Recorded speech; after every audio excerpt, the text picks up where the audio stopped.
Okay, good morning. Good morning.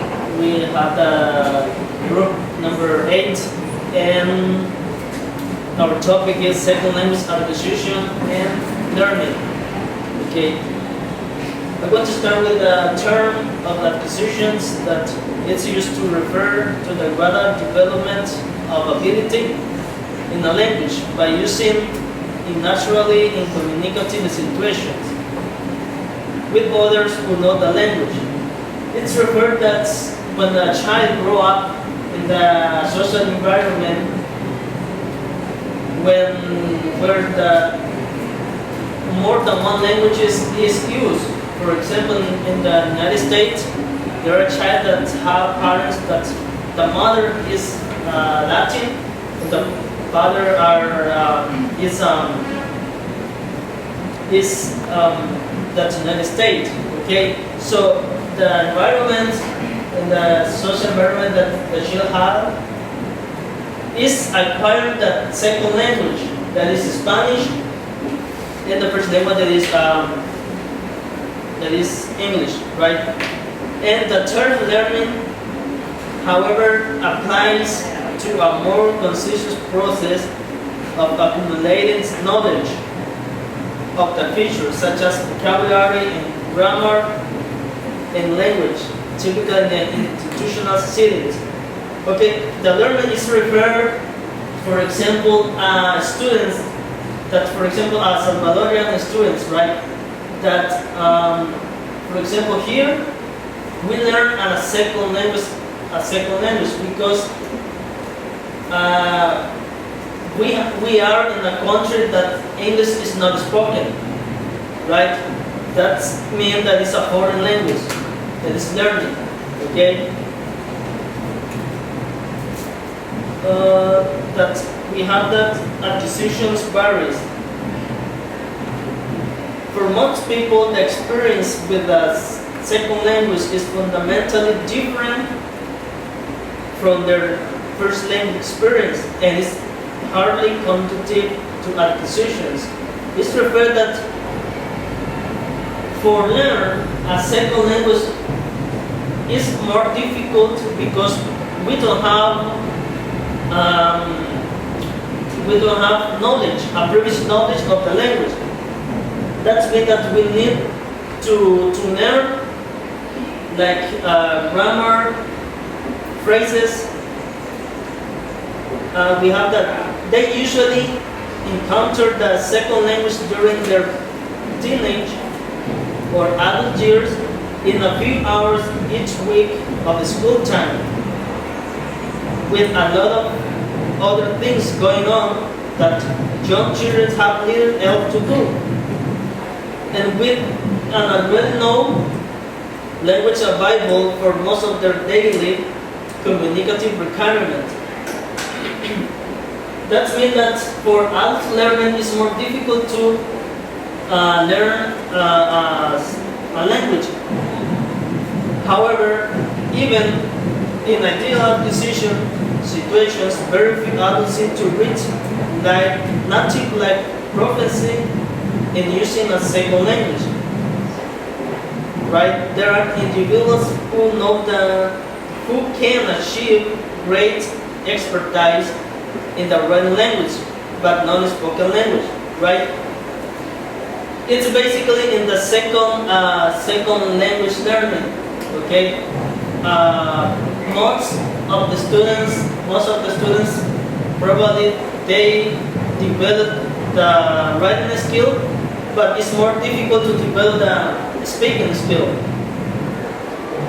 Okay, we have who English speech retain the strong Polish accent of his first language. This might suggest that some feature of second language, such as vocabulary and grammar, are easier than learned than others, such as pronunciation. Indeed, without early experience, use the sound of intonation in the second language. There is difference in the pronunciation between the first language acquisition and the second language acquisition. Not the same. Okay. This type of observations is sometimes taken as evidence that after the critical period for language acquisition has passed, around the time of puberty, it's become very difficult to acquire another language fully. It means that we have a critical period that when we have this period, it's more easy to acquire or learn a second language or more than two languages. But when this period this critical period pass, it's more difficult for adult to learn a second language. Okay? The affective factor, we have the affective factor. Teenagers are typically much more self-conscious than the younger children. Okay? If there is a strong element of unwillingness or embarrassment in attempting to produce the different sounds of another language, then it may override whatever physical and cognitive abilities they are. Some learners have different cognitive abilities. For example, there are students that is more it's more easy to speak than write it, and for others it's more easy to write it than speak. Okay. This type of emotional reactions or effects may also be because by textbooks, but two textbooks placement, classroom surrounding, or as an exhaustive schedule of study and work. Okay? All these negative feelings or experiences are affective factors that can create a barrier to acquisition. Basically, if we are stressed, uncomfortable, self-conscious, or unmotivated, we are unlikely to learn anything. This is the affective factor that we have, because there are learners that they don't have motivation. Okay, the schedule is very bad because from 1 hour to the other hour they have another subject that they need to attend, and there are textbooks or books that is difficult to understand for the students. Okay, children seem to be less constrained by affective factor. Discretion of second language acquisitions in childhood are full of instances where inhibitions are quickly overcome, but young children either try to use new words and phrases. Adults can sometimes overcome their inhibition too. This means that children has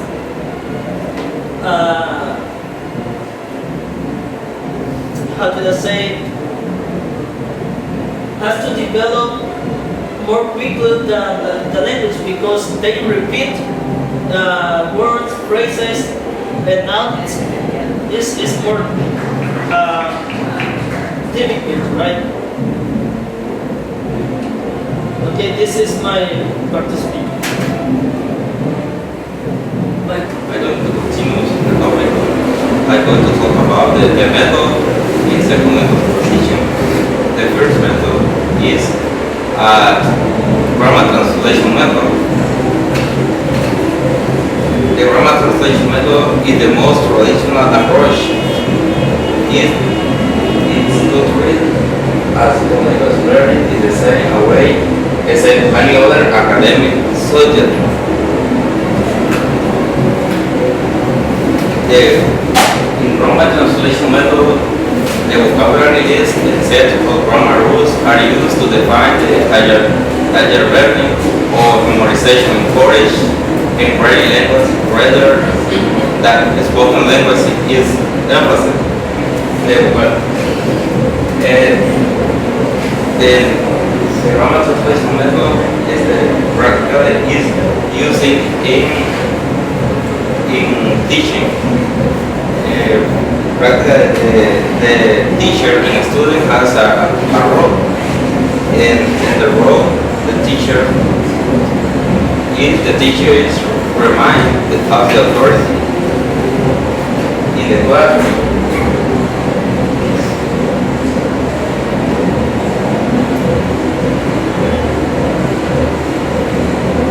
Where the teacher provides the different rules of grammar and vocabulary lists for the students to memorize, so that will be helpful for them in the reading, writing, and translating literary texts from the native to target language and vice versa. The teacher is considered as the primary source of knowledge, composed of the knowledges and meaning. The teacher is responsible for determining the context of the one to teach. The teacher is handling as an introduction student to state the grammar rules, the primary goal. For the teacher who use this method is to make a student able to read the literary language. The teacher also plays a role as imitator of the interaction in the language classroom. The role of the student is the facilitator receivers of the new information. The teacher starts the activities and direct them. Practically, the student repeat all of the teacher says. We want to introduce a video about the grammar translation method.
dedicated way for application of the grammar and sentence structure. The last stressful for a student as they use their native language. And this test is wrong idea of past language is a natural method. It starts with the techniques of reading. Speech is negative of the place of emphasis on reading. The other method is the audiolingual method.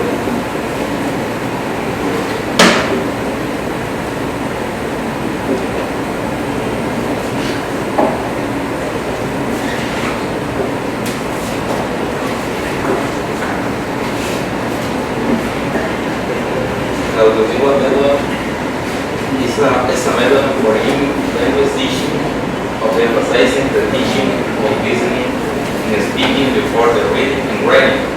It uses dialogues as the main forms of the language presentation and read as the main training techniques. Practically, this method is only vocabulary repetition drill. The teacher uses this method for vocabulary, for practice more fluency, and also has a role the teacher and role the student. The role the teacher is like orchestral leader, directs in controlling the language behavior of the hearer on his students.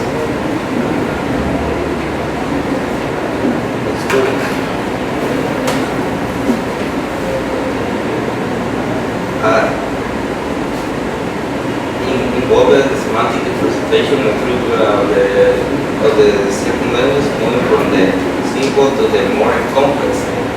In the form of the tweet that the student had to repeat this approach, all of the lingual method was strongly influenced by a belief that the fluency uses of a language was essentially a set of habits that would be developed with a lot of practice.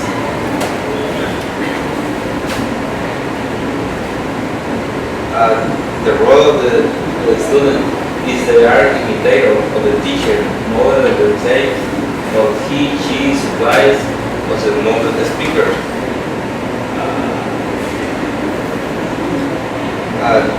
The student repeat all the sentences, different vocabulary. Then I did using a little video.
about communicative approach.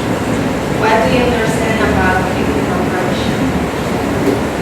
Don't discuss your own words. In my real life, you go to the classes and the teacher give you a topic, so you have to be, you have to be like giving opinions about the topic. So, I think communicative approach is the interaction that teacher and student have in the classroom. That's right. As the slideshow said, the communicative approach is a theory that language is communication. This is an approach to language teaching. This approach is emphasizing communication. The main goal of this approach is that the students be in communication, that the students be in interaction, because when we are in communication, when we are in interaction, we can learn between other students. We can learn maybe what they say, their opinions, and most of the, how can I say, what they say, we learn. So, this method was created by Dale Hines. Who was Dale Hines? Dale Hines was a sociolinguistic. He was a linguist who created the communicative approach. He said that it's very important to be in communication. Why it is very important to be in communication? As I said before, to stay in communication we can learn more. And he created too the communicative competence. But what is communicative competence? Communicative competence is the ability to understand and use language effectively to communicate. This communicative competence has other competences. There are three: linguistic competence, socio-linguistic competence, and strategic competence. The first one is linguistic competence. In linguistic competence, the students learn to understand and use the vocabulary. They understand grammar, punctuation, and spelling, and also the branches of the language, such as phonetics, syntax, and morphology. The next one is sociolinguistic competence. The sociolinguistic competence, in this competence, the students learn the rule. For example, formality, politeness, and the cultural references. For example, students learn from another culture, they learn expressions and expressions from another countries like United States, Asia, and Asia. The next one, the last one is the strategic competence. In this strategic competence, students learn to use the ability to solve a problem and to speak fluently in the strategic competence. Now let's move to teacher role and students role.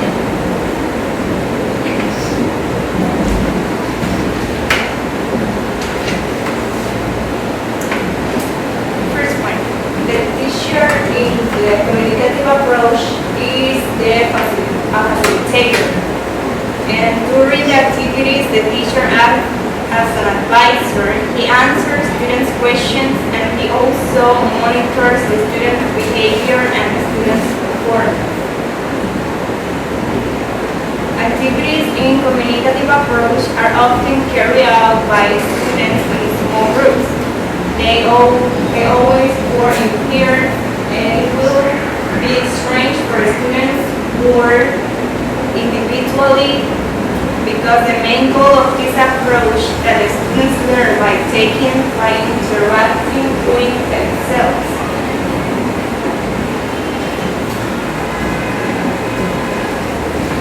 Then we have the students' role. approach, students have to be extremely motivated to learn a foreign language. As the classmates said before, when we are learning a foreign language, it's more difficult because here we are learning English like a foreign language because our society just speaks Spanish, so that is more difficult to us. Some other important things for mention about the communicative approach are that the native language should not be used a lot in classroom, and because this distracts students to the learning process, and it's also that students shouldn't avoid in the classroom because their speaking skill in English are affected. But there are some advantages and disadvantages. I have to mention one of these. In advantage, we know that with the communicative approach, as I say at the beginning, we are communicating and we learn from our classmates. In disadvantage is when someone is new in the class, they feel afraid to speak in front of the other students, and it closes herself, and it's very easy to him to get sad because they have fear to speak. Then we have the language skills. As you know, we have listening, speaking, reading, and writing. The first ones are listening first, and then speaking, then reading and writing. But in this approach, the most important is first listening and speaking. Why speaking? Why you consider that in communicative approach is the skill speaking is the most important? I think that it is the most used because you don't have to use the native language, and also you practice what you have learned before, and also you don't forget what you have acquired in the classroom before, and you put it in practice. Yes, he said speaking is the most important skill that we have to use in the communicative approach. And I have a video, but it's really long, but it's just an example about how we have to study communication. You may have noticed that originators of the methods demonstrated on these videotapes take as their primary goal students communicating in the target language. Many of these same methodologists emphasize the acquisition of linguistic structures or vocabulary. In the last method we will observe, the communicative approach, it is acknowledged that structures and vocabulary are important. However, adherents of the communicative approach feel that students must master the functions or purposes to which language is put before they will be able to truly use the language. Watch how this view of language influences the way the teacher designs the lesson. The communicative approach will be demonstrated by my colleague, Alex Silverman. Anyway, today we're going to start a brand new unit, and this unit will be focusing on a new function, persuasion. How do you convince people to believe in your point of view? Okay, I think this will be a useful skill for you to have both in your academic work and as you function in the larger world in everyday life. And the topic that we'll be using to work on this art or skill of persuasion will be the best place to live. We're going to talk about different kinds of living situations. Okay? Now it so happens that my family is facing an important decision on this topic, the best place to live. And I'll tell you the reason why. Like many American families, maybe some that you know, My family, we all started out together. I grew up in New York City, and of course everyone was together. And then, as the children grew up, we spread out all over the country, and now we live hundreds or thousands of miles from each other. Why do you think? Can you guess maybe why the children moved to different places? Because of work. Studies. They got married and they moved away. Yes. Vacation? Yeah, well, my parents went on vacation to Florida once, and they liked it, and they decided to move there. Okay, so now the situation is this. My parents, Bill and Sarah, live in South Florida. I live in western Massachusetts, in the country, with beautiful hills and streams and fields all around. My brother Charlie moved to a big city, Philadelphia. How many people have been to Philadelphia? Just a few. Okay, it's not too far from Washington. And my sister went to Wisconsin, to Madison, which is a small city, for her studies. And she liked it, and she stayed there. Now, here's the problem. My parents are tired of living so far from the children. They would like to get back together, at least for a while, with one of the children. The question is, which place to go to? Since they love each of the children equally, their decision is going to be based on which is the best place to live. A big city, the country, or a small city, or town, right? And we are having a family meeting, family council we call it, to make that decision. Okay guys, the video is so long, but the point of this is really important to be in communication. And this is my topic, communication approach. Thank you very much. Okay, good morning guys. Today I talk about interlanguage. On close extension, the language produced by the L2 contain an aspect of zero that seem to have no connection to a form of either L1 or L2. For example, in Spanish, L1 speaker who say, she names Maria. That's form is produced by not used by the other speaker in English.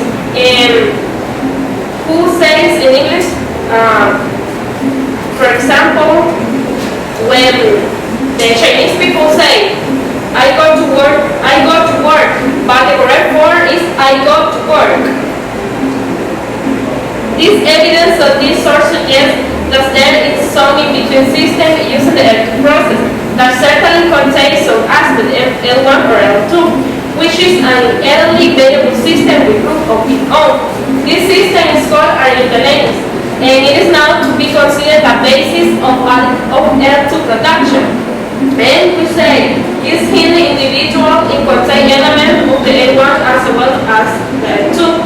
In some learners, the fellow a fairly fixed repertoire of L2 expression contain many forms that's not much the target language and seems not to be progressing any further. And we have some rules. The process of fossilization in L2 production seems to be more likely based on what they perceive as a foreign asset. However, in interlanguage is not the same to fossilize.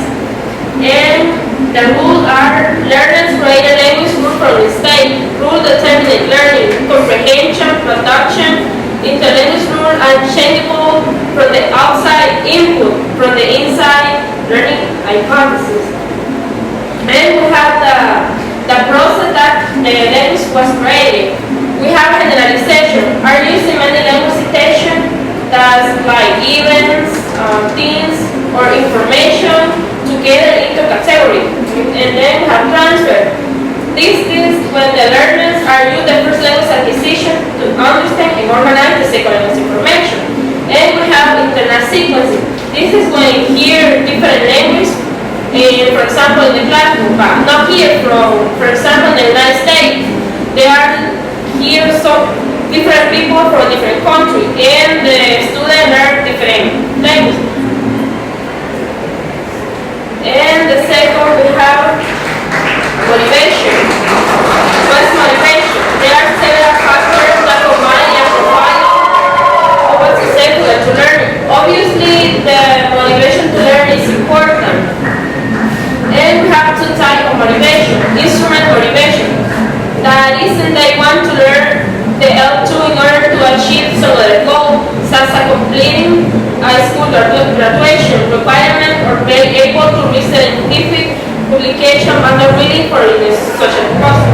This is for when the student was motivated by the teacher for goals or objectives for the graduation, but not for social purpose. And then we have integrative motivation. This is one to learn the L2 for social purpose in order to take part in the social life of a community, using that language and to become an accepted member of the community. A language learning situation that provides support and encourages the student to try use whatever L2 skill they have in order to communicate successfully must consequently be more helpful than one of people in Europe. And we have correction and filter to be perfectly accurate. And motivation, it is important to think about motivation as the essence of the teaching. And then we have humanistic interests. This is focuses in the student characters and personality. They have to write their self-esteem so they can be able to improve motivation. It is using the positive language.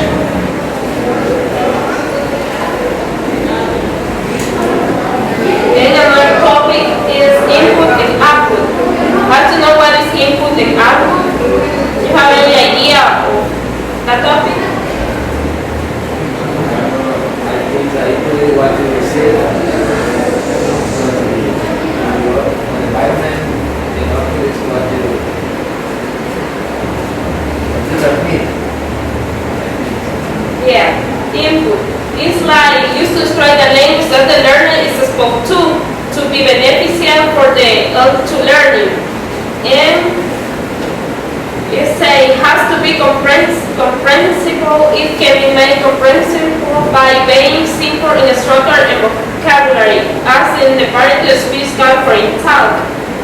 And we have output. It indicates the outcome of what the student has learned. It is an action of producing a language. For example, in the speaking or writing, which is a part of the process of the second language acquisition.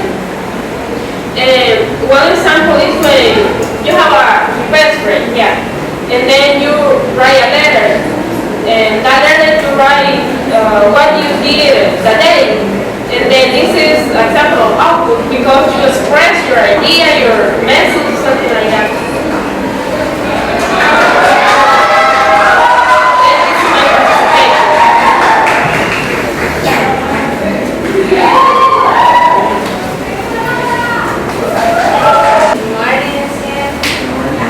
Today I'm going to continue talking about the topic, and in this activity I'm going to talk about the transfer and the communication competence. But first of all, I'm going to talk a little bit about transfer pattern. I don't know if you have an idea about what is transfer. No, we don't. Yeah. Okay. Transfer means it's demonstrations or structure from the L1 when performing in the L2. Also, transfer is an influence resulting from similarities and differences between the target language. And transfer will be viewed as an interaction of the previously acquired knowledges and or the conceptual knowledges with the present learning event to facilitate a new language's learning task. So, for example, when we have a large number of similarity, the learner is free to concentrate in other aspects of the grammar. In other words, we can say that transfer is when the writers or speaker apply knowledges from one language to another language. For example, when we use some words that are similar in Spanish to English, and we can infer about what is referred in this word, right? And in transfer, we have two types of transfer. The positive transfer and the negative transfer.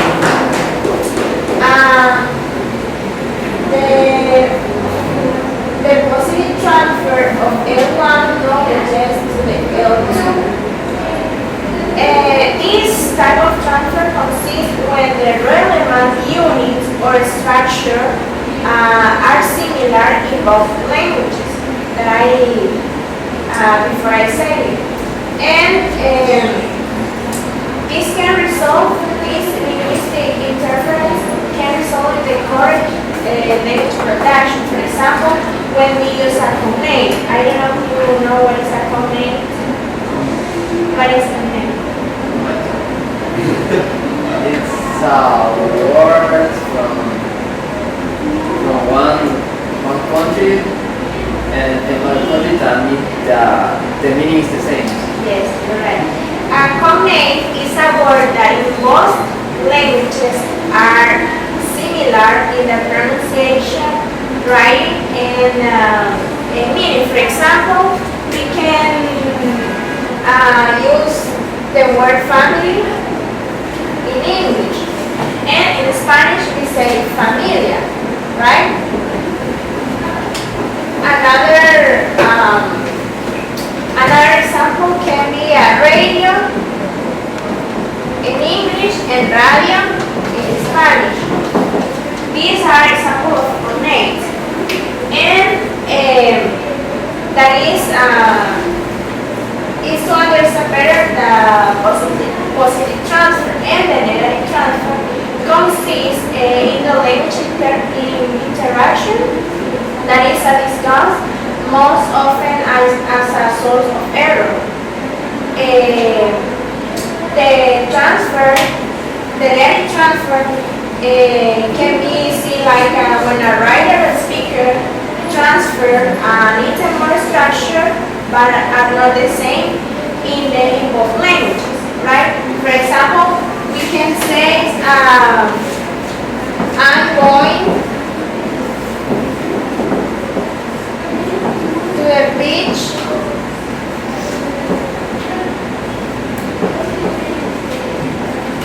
on Friday. In English, we use a preposition before the day of the week, right? But in Spanish we say, voy a la playa el viernes. We use a definite article instead of a preposition. So this is an example about what is negative transfer.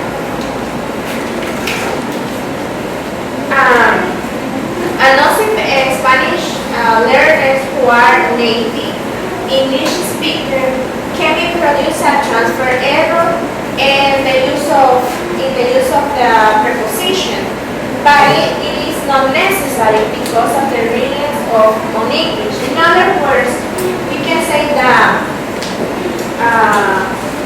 the positive transfer resulting in the correct language production and negative transfer resulting in errors.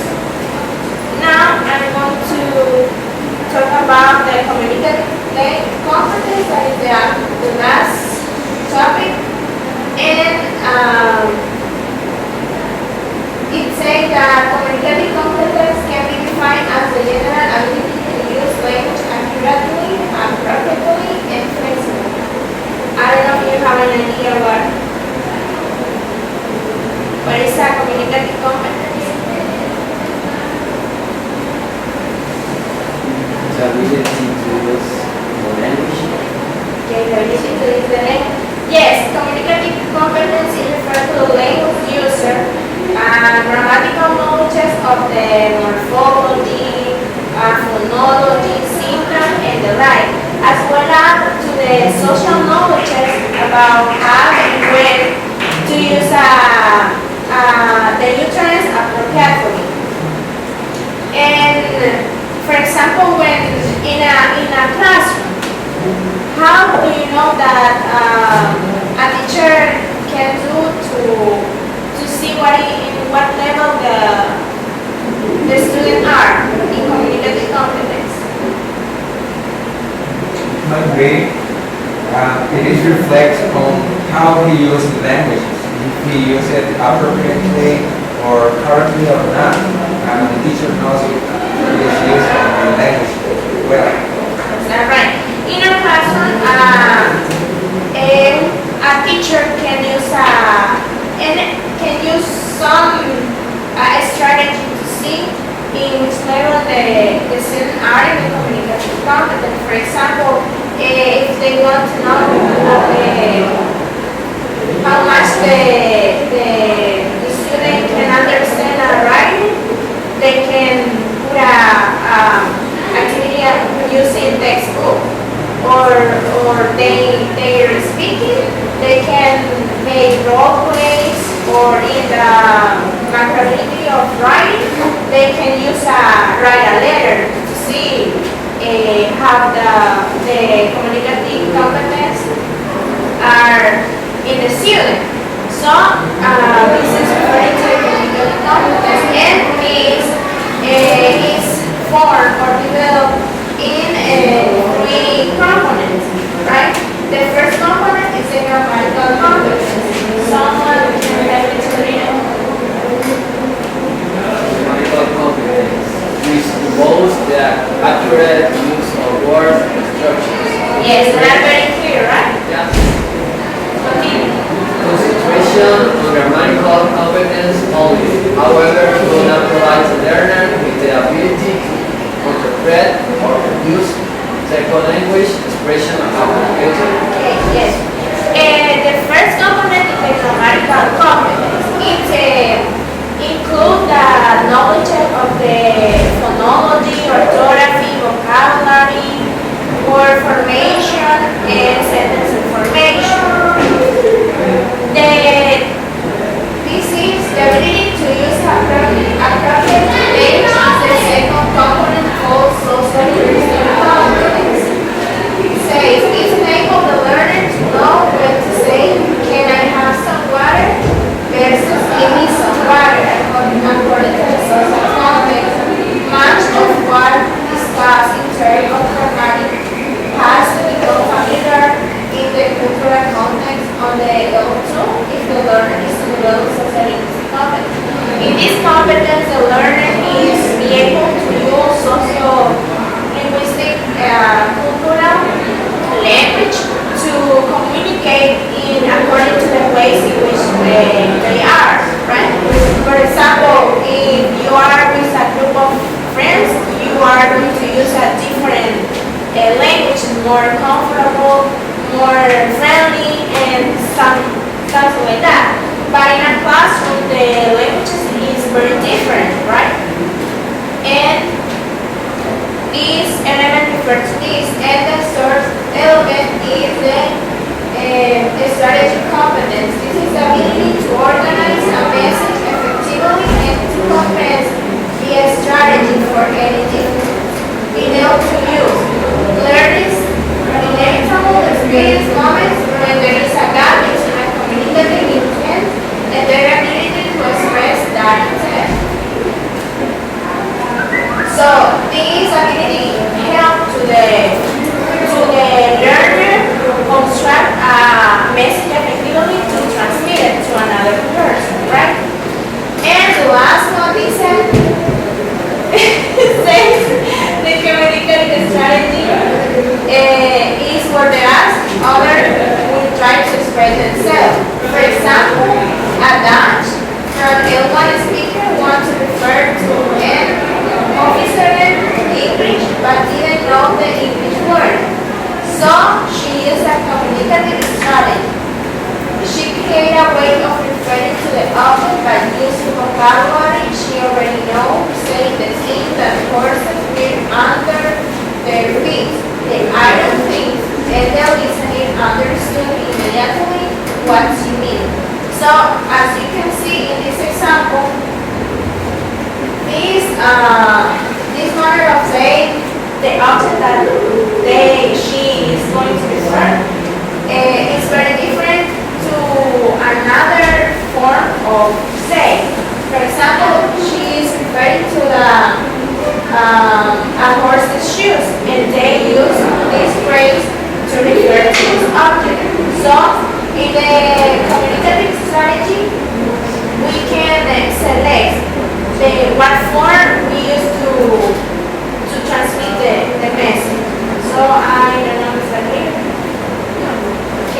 So this is online participation and attention questions.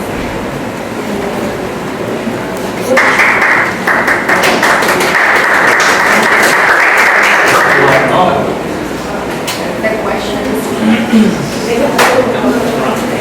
You mentioned some acquisition barriers that adults present in the second language.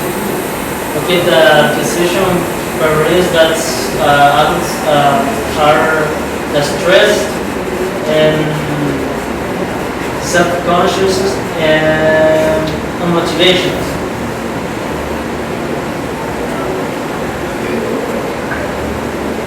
So another question. Someone of you, and you were talking about some approaches. So, yes, in your own opinion. So can you tell me which one is the most useful for teacher? Which one you consider is the most useful for teacher?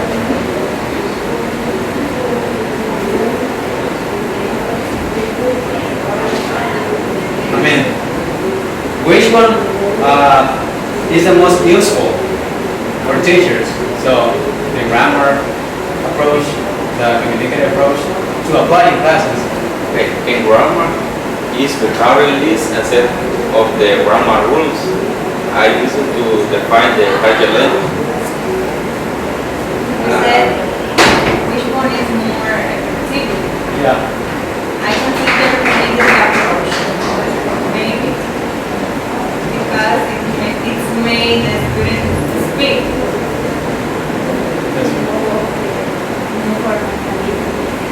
Another question. I got another question. It is, what are the three competence in communicative approach?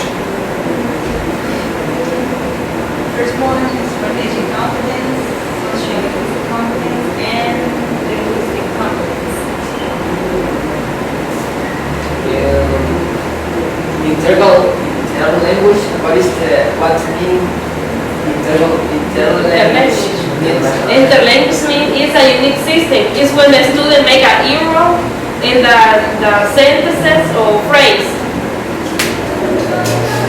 You mentioned internal sequence. What that refers? It refers when the student hear different language, but not here in this country, but yeah in the United States. Because they live some people from different country and the student hear different language. That's internal sequence. It's a part of interlanguage. I think that is the last one. Why is the difference between, or the main difference between positive and negative transfer?